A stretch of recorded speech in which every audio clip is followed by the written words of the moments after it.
Welcome to Live Interactive English. I'm Matt. Hello, everybody. I am Shane. Today, we're looking at part 2 of our article called Beipu, Gold Leaf and Hakka History.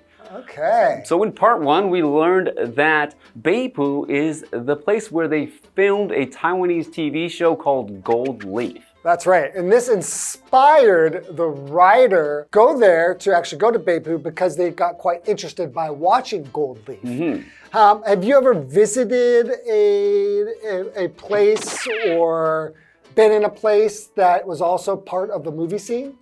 Well, it reminds me, I live in Ximending. Yeah. And one time I was coming home at night and I came home and there were all these gangsters standing in my lane and all holding baseball bats. Oh, man. I thought, what's going on? This is scary. Right near your house? So, but it turned out, right in front of my apartment. It turned out they were actually filming a movie and it's out now. It's called Lost in Forest. I think it came out last year. Oh, and they were filming a big fight scene between the two gangs that were fighting in the alley. Oh. So it was really cool because I could actually stand on the second floor and look down at the fight scene from above.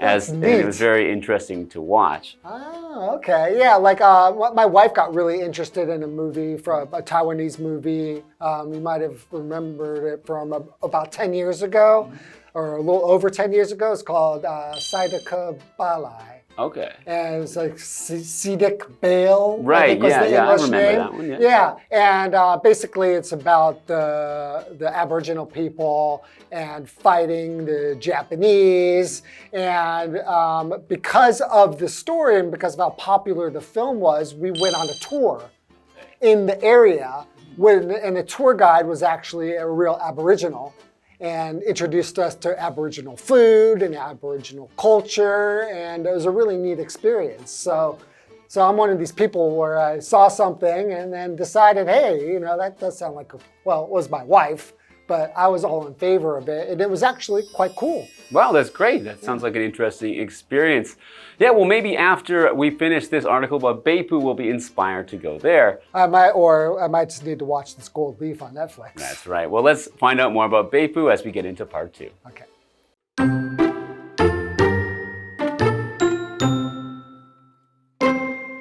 After escaping from the alleys, I made my way to the market street in search of food and drink. I had heard that a trip to Beipu wouldn't be complete without trying Leicha, a traditional Hakka health drink. Many stores offer DIY Leicha experiences, so I picked one and got started. The staff handed me a heavy bowl filled with nuts, seeds, and dried tea. They then showed me how to grind it all. The process was tiring and took me about an hour, but the resulting drink was a pleasant surprise. With its nutty and slightly sweet flavor, it was unlike anything I had tried before.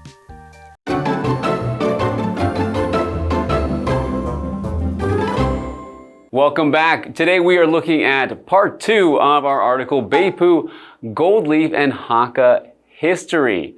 So we are continuing with the article from last time, where we learned that this writer went to the town of Beipu after they had learned about it from the TV series called Gold Leaf. Right, and we left off by the person saying that they had been having some trouble finding their way around through these alleys because they were intentionally built that way, I guess, to keep the enemies from being able to attack the town. So they continue here writing, after escaping from the alleys, I made my way to the market street in search of food and drink.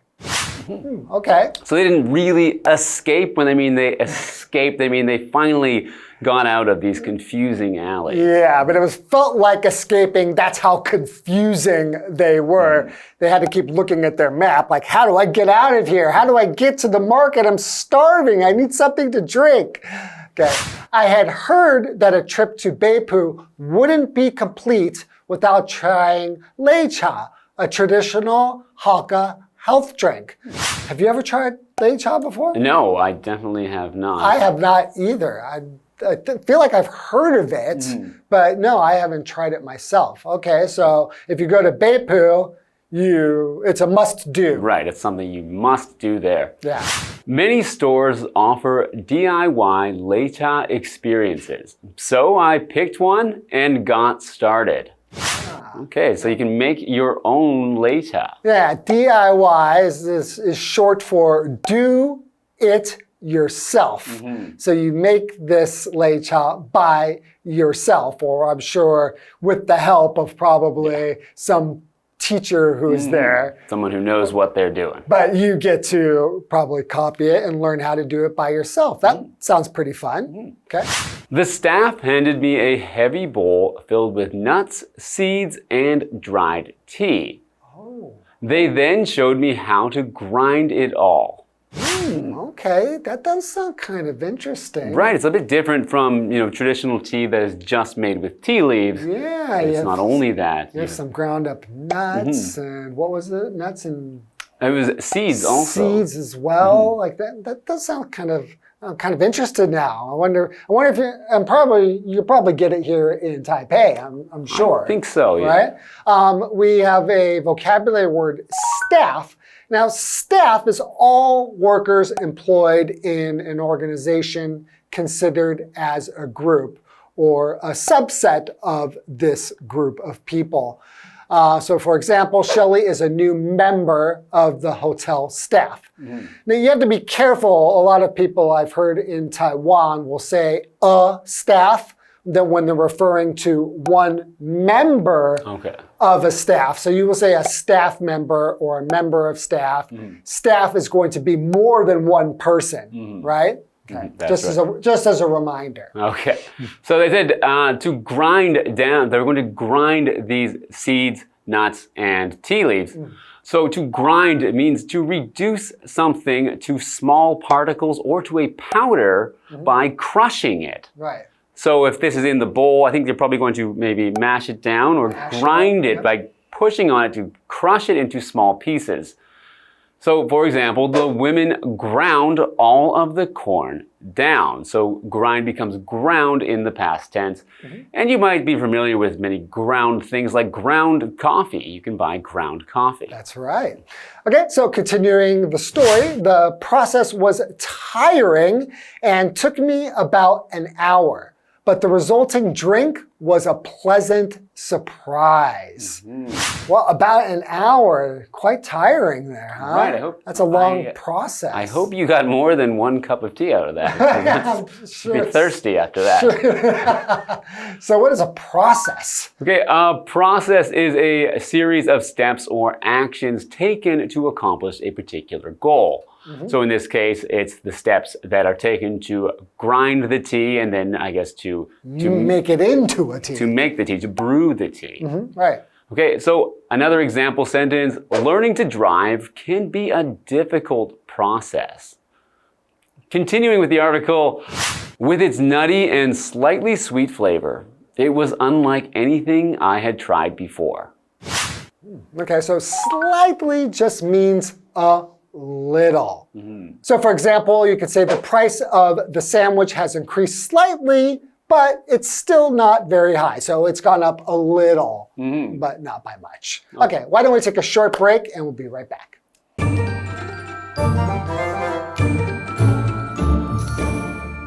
Hello， 大家好，我是 Hanny。我们今天要继续跟着作者逛一逛北埔。来到北埔呢，一定要试试看擂茶。那这是一种传统的客家健康饮品，很多店家都有提供自己动手制作擂茶的体验。那作者也有选一家来体验。首先呢，会拿到一个蛮重的碗，里面会装满坚果、种子和干的茶叶。接着工作人员就会展示如何把它们全部磨碎。作者写到说，这个过程很累，花了他大约1个小时。不过最后的成品让他很惊喜，它喝起来呢微甜，有坚果味，风味很独特。好，来看单字 staff。staff 这个名词，它可以指全体工作人员，或是职员，或者是员工。那么 grind 这个动词，它表示磨碎、碾碎。那它的三态是 grind, ground, ground。那么 process 这个名词则表示过程、步骤。slightly 这个副词表示稍微的或是略微。好，那这边有一个重点，我们进入文法时间。好，这边我们要介绍一个句型是主词 be not complete without 名词或动名词。那这个句型它用2个否定词 not 和 without 来强调肯定，表示没有什么什么就不算完整。例如 A trip would not be complete without tasting the local food. 旅行一定要品尝当地美食才行。好，接话课文中。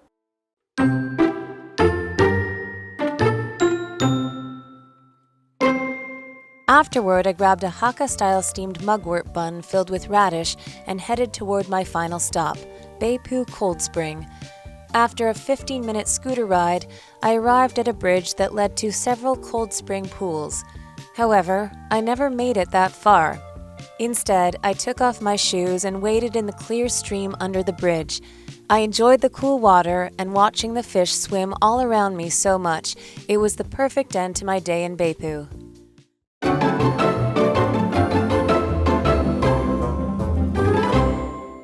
Welcome back. So before the break, we read that the writer of this article had tried leicha. So leicha is a famous kind of tea from Hakka culture, and it's very famous in this town of Beipu. So they did a DIY experience where they got to grind their own tea. So after about an hour of making this tea, they got to finally try it, and then they, found that it was like nothing they had ever tasted before because it had a slightly sweet and nutty flavor. Sounds good, actually. I'm going to give it a try. Afterward, I grabbed a Hakka-style steamed mugwort bun filled with radish and headed toward my final stop, Beipu Cold Spring. Yeah, I don't really know what a mugwort bun is. I can't help you on that because you can't help me either with that. I also do not know what a mugwort bun is. Okay, well, it was filled with radishes though, but maybe it is also a famous Hakka type of bun, right? And so we have the vocabulary afterward, right? Which is an adverb just meaning at a later time, after an event that has already been mentioned. So they made that tea, did some DIY experience, and what they did, that's what they mentioned. And so after they did that, they went ahead and bought some mugwort bun. Yeah, okay. Another example sentence would be, yesterday I went to the movie theater with my friends. Afterward, we got some ice cream. Okay. After a 15-minute scooter ride, I arrived at a bridge that led to several cold spring pools. However, I never made it that far. So they didn't actually end up going to the cold spring pools. They never made it as far as that. They never made it that far. Oh, okay. Instead, I took off my shoes and waded in the clear stream under the bridge. So they just, to wade in something means to walk through water or another liquid. So you're not quite swimming, you're just kind of going through the water like that. In cold springs, so that's just natural water, like hot springs, but cold, but not right? Hot. but not hot. Right. Okay. I enjoyed the cool water and watching the fish swim all around me so much. It was the perfect end to my day in Beipu. Okay, sounds pretty great. Have you ever visited a place that you saw on TV or in a movie? Kind of like this here, saw a gold leaf and decided, hey, I'm going to go there. Well, I didn't go because I saw the show, but recently I went to Croatia.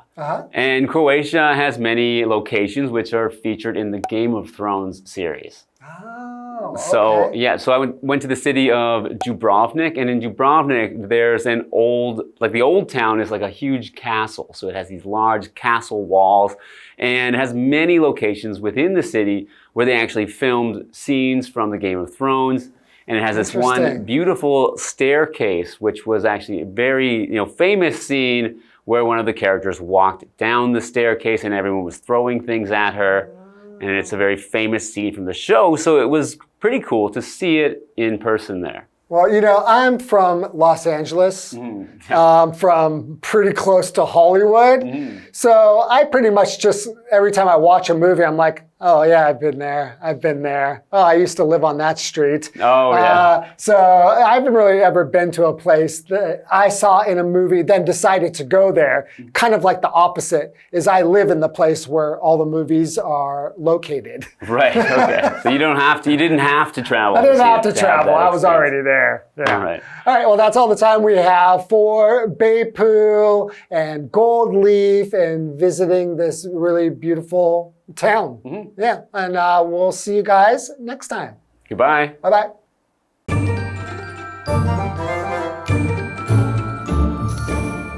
体验完擂茶之后，可以去吃吃看客家风味的艾板。那这是一种类似草仔粿的食物，只是说两者使用的草叶汁是不同的。艾板是用艾草，那么我们说的草仔粿它是用这种鼠曲草。好，那文中它是用 steamed mugwort bun filled with radish 来指艾板，那字面意思就是装满萝卜，有满满萝卜的艾草蒸包。好，那么作者他接着前往这趟旅程的最后一站是北埔冷泉，他骑了15分钟的摩托车来到一座可以通往好几个冷泉池的桥，那他脱下鞋子就在桥下清澈的小溪里涉水步行，感受清凉的溪水，看着鱼在四周游来游去，作为他北埔之旅的完美结束。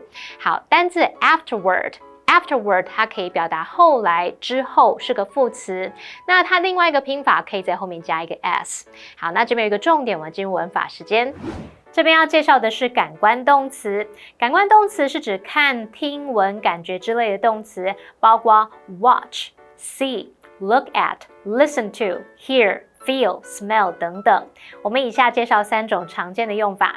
第一种可以用感官动词加受词加原形动词来说明事实或是过程。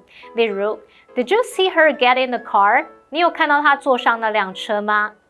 第二个用法是感官动词加受词加现在分词 VING， 这是指动作正在进行。像 He heard someone talking downstairs， 他听到楼下有人正在讲话。第三个，我们可以用感官动词加受词加过去分词 PP， 这是当受词跟补语是被动关系时。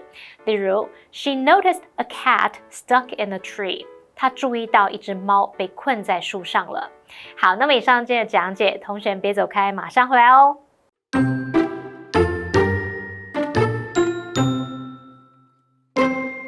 After escaping from the alleys, I made my way to the market street in search of food and drink. I had heard that a trip to Beipu wouldn't be complete without trying leicha, a traditional Hakka health drink. Many stores offer DIY leicha experiences, so I picked one and got started. The staff handed me a heavy bowl filled with nuts, seeds, and dried tea. They then showed me how to grind it all. The process was tiring and took me about an hour, but the resulting drink was a pleasant surprise. With its nutty and slightly sweet flavor, it was unlike anything I had tried before. Afterward, I grabbed a Hakka-style steamed mugwort bun filled with radish and headed toward my final stop, Beipu Cold Spring. After a 15-minute scooter ride, I arrived at a bridge that led to several cold spring pools. However, I never made it that far. Instead, I took off my shoes and waded in the clear stream under the bridge. I enjoyed the cool water and watching the fish swim all around me so much. It was the perfect end to my day in Beipu.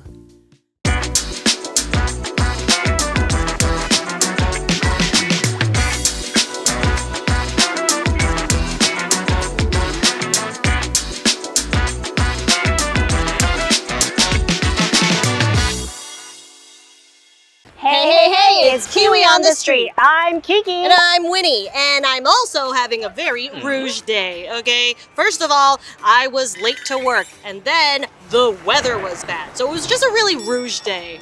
Rouge? Yeah, like it's really hard for me today. Like a tough day? Yeah, like a tough day, a rouge day. I think you mean a rough day. Rough? Oh. It's time to work on our pronunciations. Let's work on our pronunciations. Our first sentence? It's so bright outside. It's so bright outside. It's so bright outside. Okay, very good.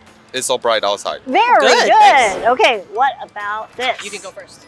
I had a bad cough last night. Very nice. I had a bad cough last night. I had a bad cough last night. I had a bad cough last night. I had a bad cough last night. Okay. I had a bad cough last night. I had a bad cough last night. Very fast. good. Last one. Do you believe in ghosts? Do you believe in ghosts? Do you believe in ghosts? Do you believe in ghosts? Do you believe in ghosts? Do you believe in ghosts? Do you believe in ghosts? Whoa! Do you believe in ghosts? Yes. You do? Oh, you do. No. Yeah. Yeah. Whoa, okay. Well, that's good, but let's check out what we learned today. Let's practice today's pronunciations. Today's focus will be GH, and we have 3 different ways of using GH in our words. Our first sentence is, it's so bright outside. And when we use GH in this word bright, we pronounce it like I-T-E, bright. It's so bright outside. So it's very similar to the word light. Then we have, I had a bad cough last night. The word cough has a GH at the end, but let's just pretend it's a double F, cough. So just like the word rough, GH makes an FF sound. For our final GH sound, we have a hard G for ghosts. Do you believe in ghosts? So very similar to the word Ghana at the front, GH, it's a hard G, or in the middle of the word yogurt. Okay, so today we have explored 3 different ways to use GH. Our first one is a silent GH sound, and then our second is an FF sound, so F, and then our last one, which is a hard G sound. That's all we have for today. Kiwi later.